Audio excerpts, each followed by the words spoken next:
Donc effectivement, je vais rebondir sur un constat qui avait été fait ce matin. C'était, depuis 20 ans, nos formats de formation n'ont pas énormément évolué. Je pense qu'on a tous été assis sur les bancs d'école à apprendre, à noter et à restituer les informations qu'on avait pu avoir. Mais de ces expériences passées, moi je garde toujours un très bon souvenir d'une chose, c'était tout ce qui avait trait à l'expérience. Tout ce qui était travaux pratiques, qui me poussaient à faire quelque chose, à découvrir des nouvelles choses, c'est ça qui m'a marqué, c'est ça qui m'a permis d'apprendre beaucoup de choses et également de grandir.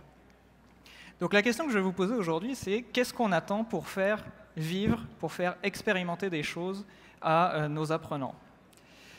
Donc il y a une chose qui est en train de se passer aujourd'hui, je ne sais pas si vous êtes rendu compte, mais il y a une révolution numérique qui se prépare sur tous les aspects de l'immersion. Donc l'immersion, ça englobe la réalité virtuelle, la réalité augmentée et tout ce qui est dispositif de visualisation innovant.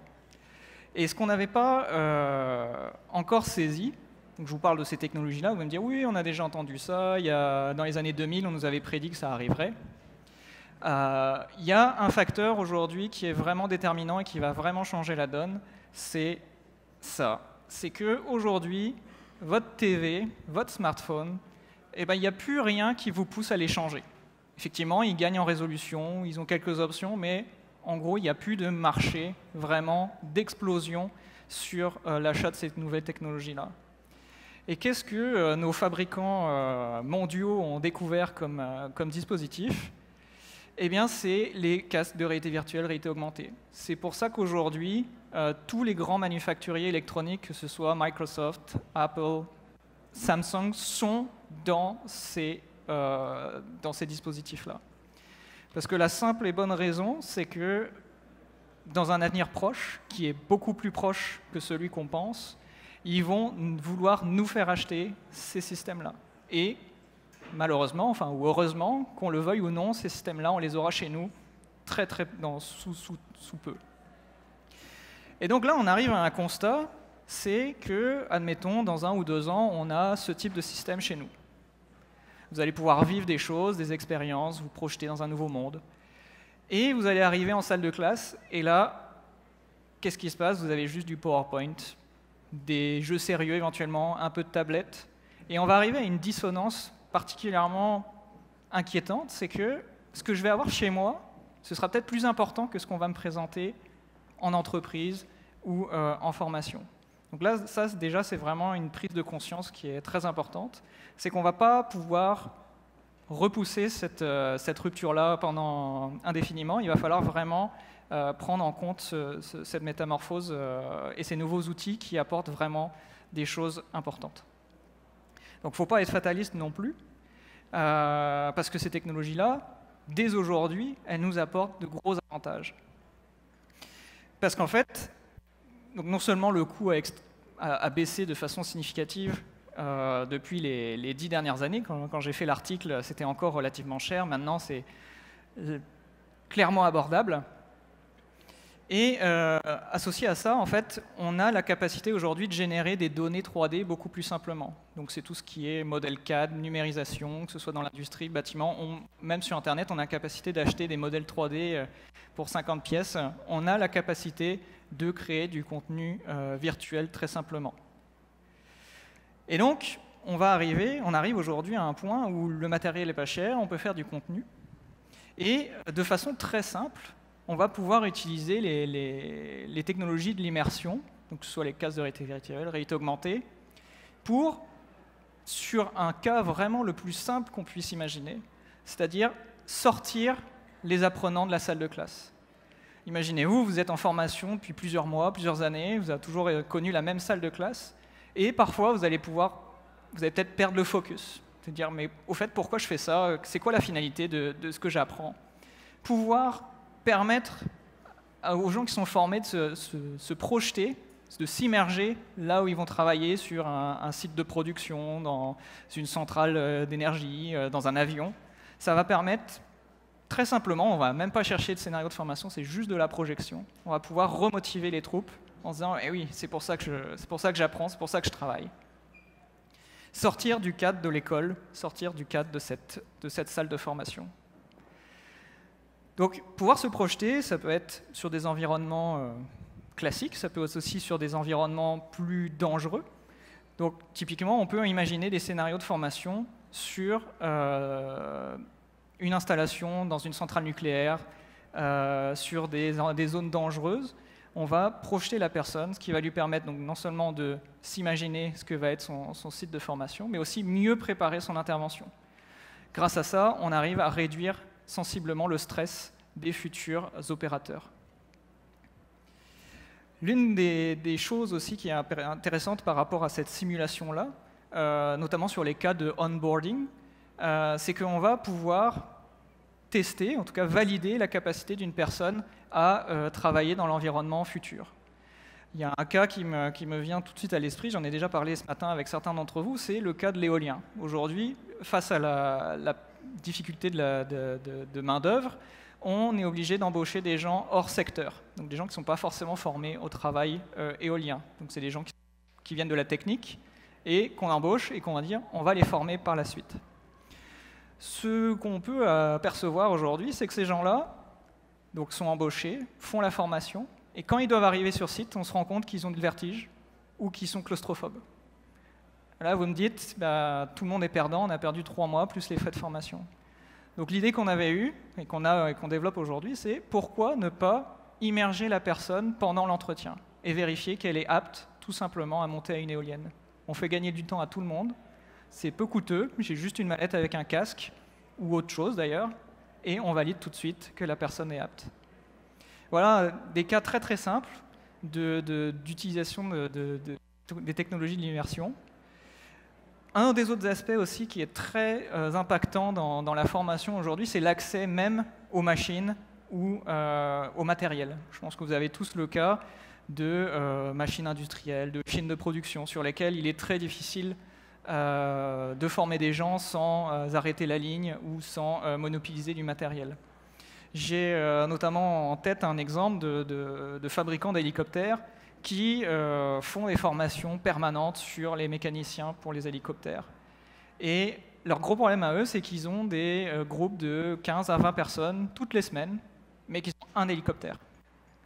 Donc leur formation est extrêmement réductrice dans le sens où il y a une personne sur le groupe de 20 qui va pouvoir manipuler vraiment le moteur et effectuer la séquence d'entretien. Donc ce qui avait été développé, bah là c'est tout simple aussi, c'est vraiment le cas d'usage le plus simple. On remodélise l'hélicoptère, la zone d'action, et chacun a la capacité d'effectuer la séquence de montage en virtuel. Donc là on gagne en monopolisation de matériel physique, mais aussi en efficacité au niveau de la formation. Un autre aspect des technologies de l'immersion, c'est que la définition même de ces systèmes-là nous permet d'avoir une information en temps réel sur le regard, sur les gestes, sur la posture des gens qui sont en train d'être immergés. Donc, c'est-à-dire qu'en plus de les projeter, de leur faire expérimenter quelque chose, on va pouvoir en retirer des informations très précises sur ce qu'ils sont en train de faire. Donc, concrètement, qu'est-ce qu'on peut en tirer? Typiquement, c'est un des cas que j'étudie en atelier aujourd'hui, c'est la projection d'enduit grâce à une lance. Donc, j'ai une lance physique sur laquelle, qui est équipée de capteurs, et donc je vais projeter de l'enduit virtuel. Et grâce à cette capteur, là, j'ai des données vraiment mathématiques sur ce que fait la personne, sur la distance, sur l'orientation, sur le temps qu'il passe, et je vais pouvoir en déterminer une cartographie extrêmement précise du geste et des pistes d'amélioration pour l'apprenant. Donc en plus de répondre à des problématiques qu'on a déjà évoquées, on va pouvoir rajouter une surcouche d'analyse, d'informations complémentaires à ce que pourrait apporter un formateur, bien que, encore une fois, le virtuel n'est pas là pour remplacer un formateur. Donc voilà un peu tout ce qu'on peut voir sur ces aspects de l'immersif, avec donc ces aspects d'immersion, d'expérimentation, qui sont vraiment très importants. Je le disais en introduction, aujourd'hui, ce qui est vraiment important, c'est justement cette capacité à faire vivre des choses aux apprenants. C'est en faisant ces actions-là qu'on va permettre d'avoir un message beaucoup plus fort, une pédagogie beaucoup plus importante et des choses beaucoup plus efficaces. Une des choses dont je n'ai pas parlé aussi, c'est l'apprentissage par l'erreur. Aujourd'hui, on arrive dans des formations où on a tellement de normes de sécurité que les apprenants n'ont quasiment plus le droit de toucher quoi que ce soit. Et ce qui se passe, c'est qu'on aperçoit qu'une fois dans l'emploi, une fois dans les entreprises, les gens n'ont plus cette capacité à se dire bah là, il y a un danger. Et on arrive à avoir plus d'accidents de travail qu'avant, ce qui est quand même assez fou. Et l'intérêt du numérique, on l'a vu dans des projets, notamment dans des cégeps ou des lycées professionnels, c'est qu'on va pouvoir de nouveau mettre les apprenants face au danger, voire même le provoquer pour susciter justement ces mécanismes de défense et de dire attendez, là, ça je me souviens, je l'ai déjà vécu, on m'a dit que j'avais pu perdre mon bras ou un œil ou quoi que ce soit, il ne faut pas que je le fasse. Et là, on revient sur encore quelque chose de concret, d'expérimental, qui va rester gravé dans la mémoire. On a vraiment des informations, données informations qui sont vraiment pertinentes et vraiment efficaces. Une dernière chose sur laquelle les technologies de l'immersion peuvent apporter, c'est sur tout ce qui est gain, enfin en tout cas de non-gaspillage de matières premières. Je parlais tout à l'heure de la projection d'enduit. Une autre formation classique, c'est la formation à incendie, où on forme les gens à la manipulation des extincteurs, quelque chose qui est assez courant. On va éviter d'avoir à ouvrir un extincteur et de vider son contenu à chaque formation. On va pouvoir utiliser un extincteur, pareil, le capter, et on va pouvoir immerger quelqu'un dans une situation d'incendie, donc situation de stress, et valider avec lui que dans une situation à risque, on est toujours capable d'utiliser un extincteur. Parce que je pense que tout le monde dans la salle aujourd'hui est capable de dégoupiller un extincteur et de l'appuyer. Est-ce que vous êtes capable de le faire quand il y aura un vrai incendie ou dans une situation vraiment critique? C'est ça qu'on veut pouvoir améliorer, c'est ça qu'on veut pouvoir susciter chez les gens, c'est aussi cette mémoire dans le stress en se disant bah, je l'ai déjà vécu cette scène-là, dans le feu, dans les flammes, j'ai pu ouvrir mon extincteur et l'utiliser correctement. Donc, clairement, aujourd'hui, la question que je vais vous poser maintenant, c'est donc c'est pas cher, on a de quoi générer du contenu, on peut être plus efficace, on peut avoir un message de formation qui est plus pertinent et plus durable, rester dans le coup technologiquement. Donc en gros, quelle est la raison aujourd'hui de ne pas adopter ces technologies? Je laisse la question en suspens. Pour moi, je ne vois pas clairement de réponse négative à cette question. Donc la conclusion de ce talk, c'est vraiment ça, il faut dans tous les cas renouveler les schémas de formation. L'immersion est clairement une voie très positive pour le faire. Donc je vous encourage tous à vouloir le faire et à le faire rapidement. C'est pas quand tout le monde aura un casque chez lui avec des expériences qu'il faudra commencer à se dire on va peut-être faire des choses en formation dans ce sens-là. Je vous remercie.